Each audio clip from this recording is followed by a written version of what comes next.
El 12 de septiembre de 1982, dos agentes de policía de Alaska fuera de servicio estaban cazando en una sección muy remota de Alaska, a unos 30 kilómetros de Anchorage.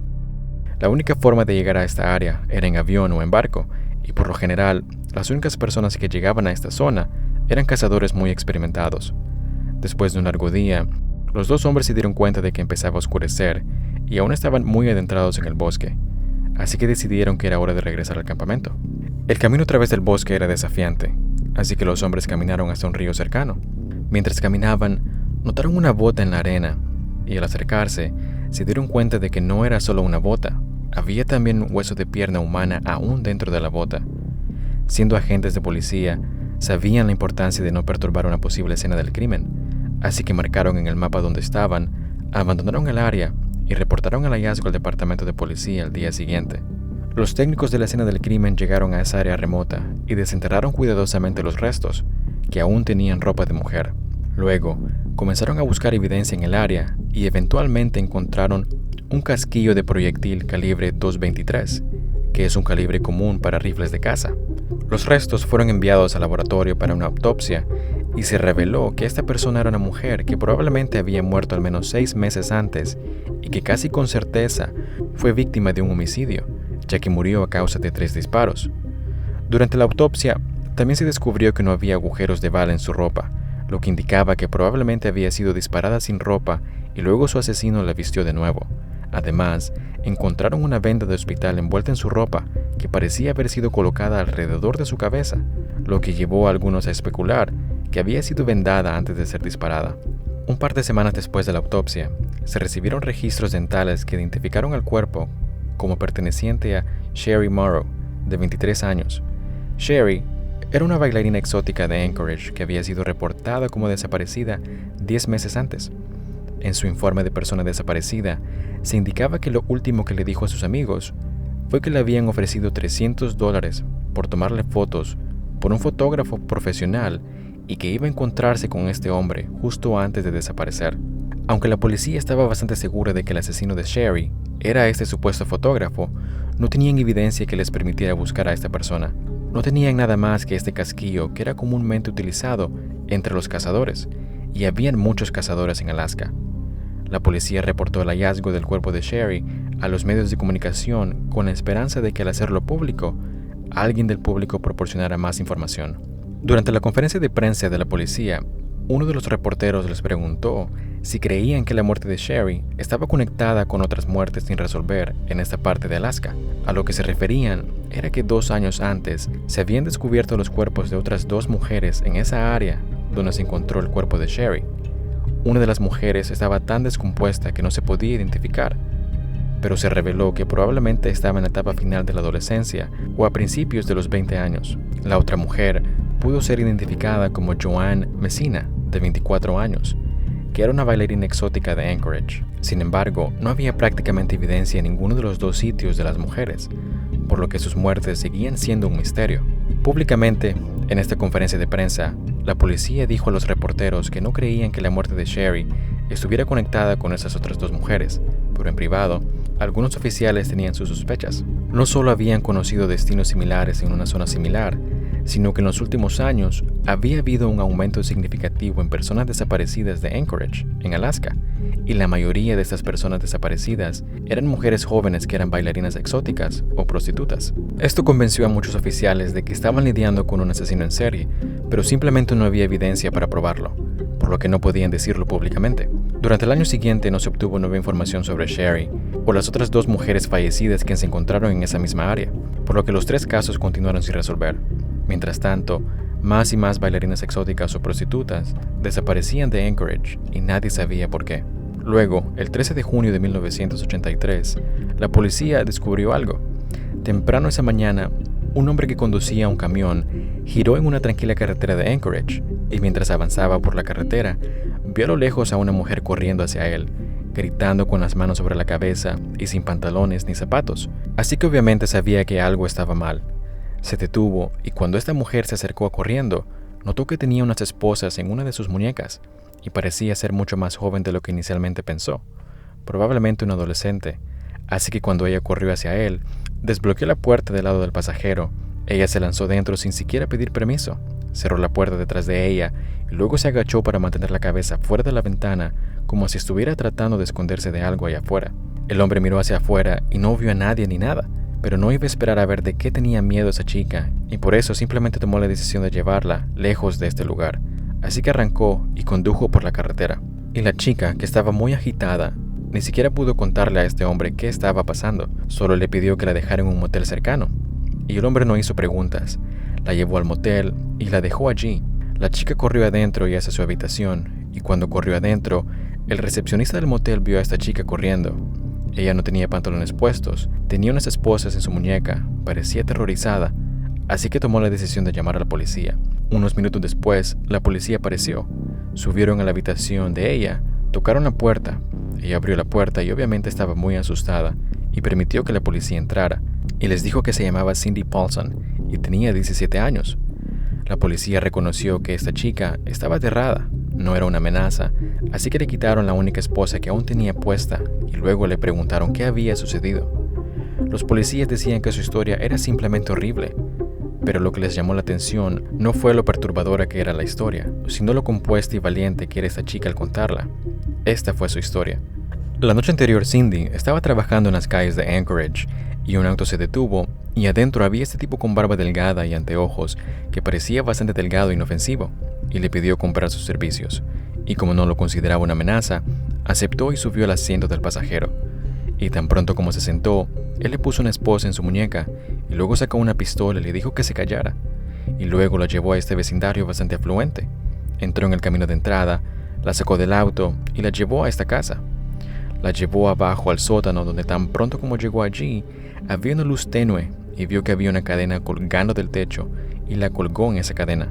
Y durante horas la agredió y luego, cuando se cansó de hacer eso, le dijo que iba a ir a dormir la siesta y cuando volviera, iban a salir de esta casa e ir a su cabaña en el bosque. En este punto ella le suplicó que la dejara ir, pero a él realmente no le importaba. Simplemente le dijo que si hacía algún ruido o intentaba escapar en algún momento, tendría que matarla, y luego salió de la habitación. Y durante las siguientes horas, Cindy permaneció encadenada al techo con la mitad de su ropa quitada, preguntándose qué horrible cosa le iba a suceder a continuación. Eventualmente, su atacante volvió a entrar en la habitación y la desató de su cadena y la llevó arriba a la sala, donde le mostró con mucho orgullo varios trofeos de caza y comenzó a contarle cuánto le gustaba cazar y a dónde iba a cazar. Fue en este momento que Cindy se dio cuenta de que este tipo no tiene intención de mantenerla viva. Le ha mostrado su cara, su casa, su coche, le ha contado sobre los lugares que le gustan y las cosas que le gusta hacer. Le ha dado toda esta información sobre él mismo. Ella es nada más que una víctima para él. Y así se dio cuenta de que si no encontraba una forma de escapar, iba a morir. Después del recorrido de trofeos, el hombre llevó a Cindy de vuelta a su coche, la puso adentro y luego condujo hasta un pequeño aeropuerto cercano, donde dijo que estaba su avión. Entonces se detuvo en su hangar, la sacó del coche y la metió en el avión. Y mientras Cindy estaba sentada en el avión, veía a este tipo cargar pistola tras pistola y bolsa tras bolsa de lo que parecía ser suministros militares en este avión, y sabía que este era el momento en que tenía que escapar, porque tan pronto como despegara ese avión, ella no iba a regresar. Y así que en algún momento, cuando este tipo se acercó a su coche para buscar algo y tenía la espalda girada hacia ella saltó fuera de la cabina de este avión, cayó al suelo, se levantó y comenzó a correr por su vida todo el camino hacia ese bosque, hasta esa carretera antes de que finalmente se detuviera y se diera la vuelta y viera que el hombre había dejado de seguirla. Fue entonces cuando fue a la carretera y detuvo al tipo en el camión que la llevó al motel. La policía quedó sorprendida por su historia. Sonaba totalmente increíble, pero ella estaba tan genuinamente asustada y tan compuesta que le creyeron. Así que le dijeron que tendrían que llevarla al hospital y de camino al hospital, ella exigió que regresaran a ese aeropuerto, donde la habían retenido para intentar identificar el hangar en el que había estado y con suerte el avión aún estaría allí. Así que la policía accedió. Entraron al aeropuerto y Cindy señaló al hangar en el que creía que había estado y cuando llegaron allí, el avión en el que había estado todavía estaba allí, pero el hombre, su atacante, ya no. Así que la policía salió y comenzaron a tomar notas sobre el avión, sus diferentes números de etiqueta y cómo se veía. Y mientras estaban parados allí, el guardia de seguridad del aeropuerto se acercó, porque vio los coches de policía y les dijo a los oficiales que la noche anterior había visto al dueño del avión en el que estaban mirando, actuando de manera muy sospechosa con algo dentro de su coche, y así que por intuición había registrado la placa del coche de ese hombre y les dio ese número a la policía, y así la policía pudo usar ese número de placa y alguno de los números del avión para averiguar quién era el propietario de ambos vehículos, y era un hombre local llamado Roberto Hansen, que era dueño de una panadería muy exitosa en el centro. Después de dejar a Cindy en el hospital, los oficiales de policía decidieron ir a visitar a Roberto en su casa, y cuando llegaron allí, Roberto estaba justo llegando a su camino de entrada en ese momento, y vieron que su coche coincidía con la descripción que Cindy había dado de su coche, y luego, cuando Roberto salió de su coche, coincidía con la descripción que Cindy había dado de su atacante. Cuando él vio a la policía estacionados afuera de su casa, de inmediato los invitó y dijo, ¿con qué puedo ayudarlos? Y la policía dijo que les gustaría hablar con él. Y Roberto los invitó a entrar, y cuando la policía entró en su casa, también coincidía con la descripción que Cindy había dado de su casa con todos los trofeos de caza por todas partes. Y así que se sentaron y le preguntaron qué estaba haciendo la noche anterior, y él dijo que había pasado la noche con unos amigos y tenía su información de contacto, y si necesitaban hablar con ellos, podrían decir que estaba con ellos. Y cuando la policía preguntó si podían echar un vistazo por su propiedad, Roberto inmediatamente accedió y dijo que podían mirar donde quisieran. Y así que la policía buscó en su propiedad, pero no encontraron señales de que Cindy hubiera sido atacada allí, y así que le agradecieron por su hospitalidad y se fueron. Una vez que regresaron a su estación, se comunicaron con los dos amigos de Roberto, con los que dijo que estaba la noche anterior, y cada uno de ellos corroboró independientemente la historia de Roberto, diciendo que sí, estaba con ellos desde tal hora hasta tal hora, y así parecía tan improbable que Roberto estaba diciendo la verdad. Y así que la policía volvió a Cindy y le dijo, ¿estás segura de que todo lo que nos dijiste es exactamente como lo recuerdas? ¿No has exagerado nada? ¿Nos estás diciendo toda la verdad? Y Cindy dijo absolutamente sí. Y dijeron, está bien, ¿estás preparada para hacer una prueba de detección de mentiras? ¿Para demostrar que estás diciendo la verdad? Y Cindy, sorprendentemente, dijo que no. Ahora, no está claro por qué dijo que no. Tal vez fue una desconfianza general de la policía, pero de cualquier manera, cuando dijo que no, inmediatamente arrojó una enorme cantidad de dudas sobre su historia a los ojos de la policía. Y cuando Cindy comenzó a darse cuenta de que la policía realmente ya no le creía a ella, se asustó y simplemente dejó la ciudad. Y después de eso, su caso y Roberto fueron en gran parte olvidados, pero 3 meses después, el 2 de septiembre, todo eso cambió.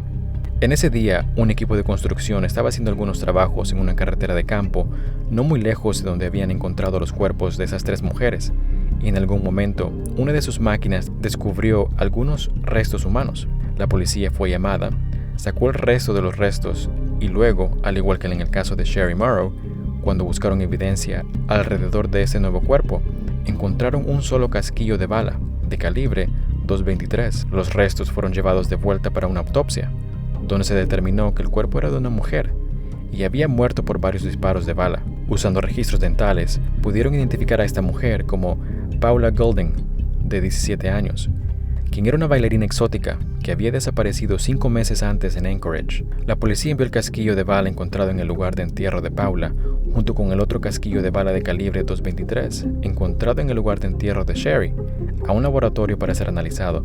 Rápidamente se determinó que ambos proyectiles habían sido disparados desde el mismo rifle, y por lo tanto, es muy probable que ambas mujeres hayan sido asesinadas por la misma persona. Este fue el momento en que la policía supo que estaban tratando con un asesino en serie, y muchos oficiales de policía creían que era Roberto.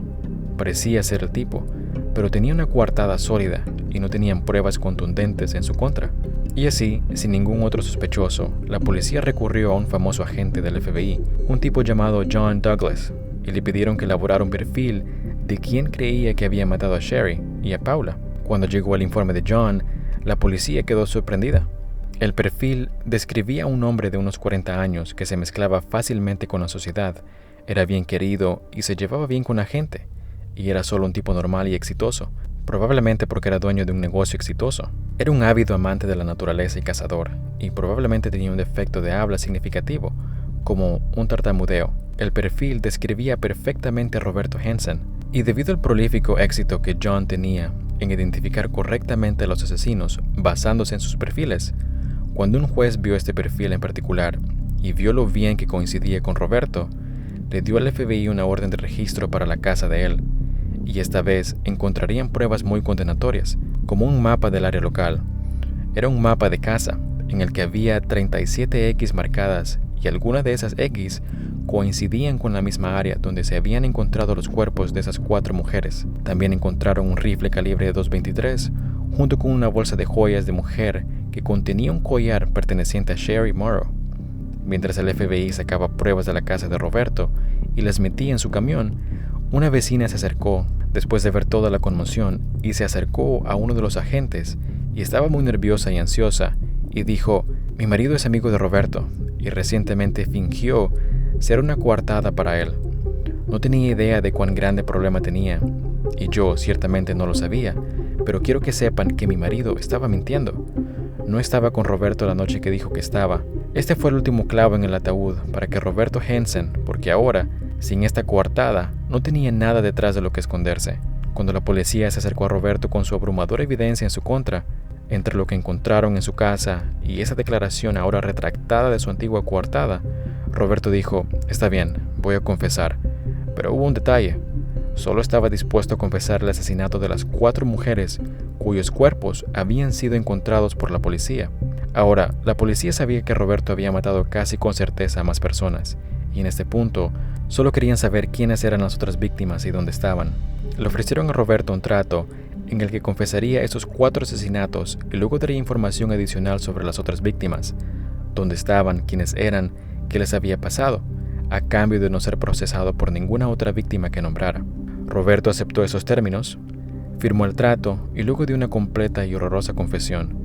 Dijo que él conduciría por Anchorage por la noche y buscaría mujeres jóvenes y vulnerables que estuvieran completamente solas. Generalmente eran prostitutas en la calle o bailarinas exóticas. Después, él intentaba hacerse amigo de ellas dentro de los clubs. Cuando se acercaba a estas mujeres, les decía que él era un fotógrafo profesional, que las encontraba hermosas y que quería tomarle fotos, y les pagaría por la sesión de fotos. Muchas de estas mujeres aspiraban a ser modelos y estaban realmente emocionadas con esta idea, así que aceptaban ir. Roberto les decía que se encontraran al día siguiente en un lugar específico, que generalmente era un restaurante de comida rápida, y Roberto aparecería mucho antes y se escondería en su automóvil, esperando ver cuando ellas llegaban. Si estaban solas y no tenían a nadie quien las ayudara, él se acercaría y les pediría que subieran a su auto. Lo que estas mujeres no podían ver era que en el interior del coche, de la puerta, del lado del pasajero, había un grillete que estaba enganchado en la puerta misma, y había unas esposas abiertas esperándolas tan pronto como se subieran.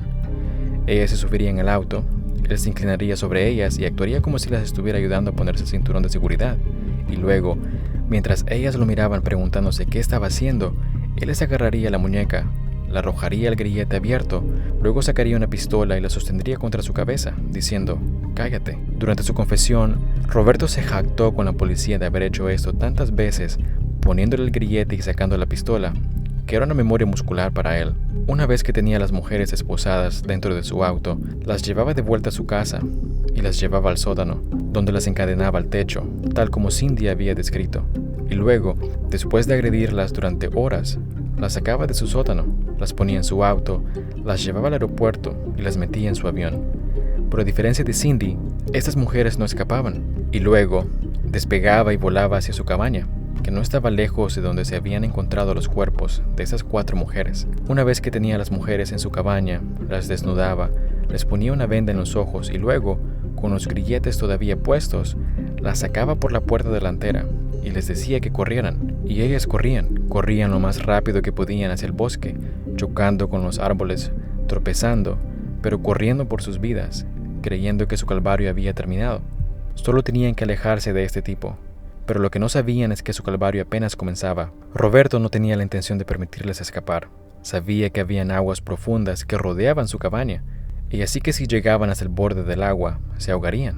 Roberto les daba a estas mujeres una ventaja significativa para darles la sensación de que realmente podían escapar, y luego Roberto agarraría su cuchillo y su rifle de caza y saldría a acechar a su presa, y durante las próximas horas o días caminaría por el bosque buscando a estas mujeres y simplemente las observaría.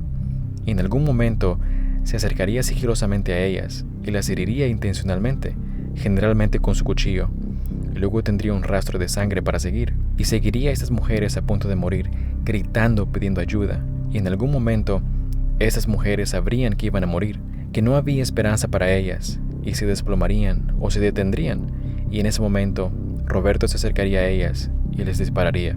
Después les quitaba los grilletes, las vestía de nuevo y luego las enterraba en una fosa poco profunda, antes de ser llevado a prisión para cumplir una condena de cadena perpetua sin posibilidad de libertad condicional. Las autoridades lo llevaron para identificar dónde estaban otros sitios de sepultura en esa área de casa, pero solo pudo encontrar 8 víctimas adicionales, porque iba a diferentes sitios de entierro y los restos ya no estaban allí, muy probablemente porque los animales habían saqueado el área o simplemente se olvidó de dónde estaba o no quería compartir más información con la policía. Roberto nunca confirmó si todas las 37X en el mapa que se encontraron eran sitios reales de víctimas que se habían enterrado, pero los investigadores dicen que eso es exactamente lo que era.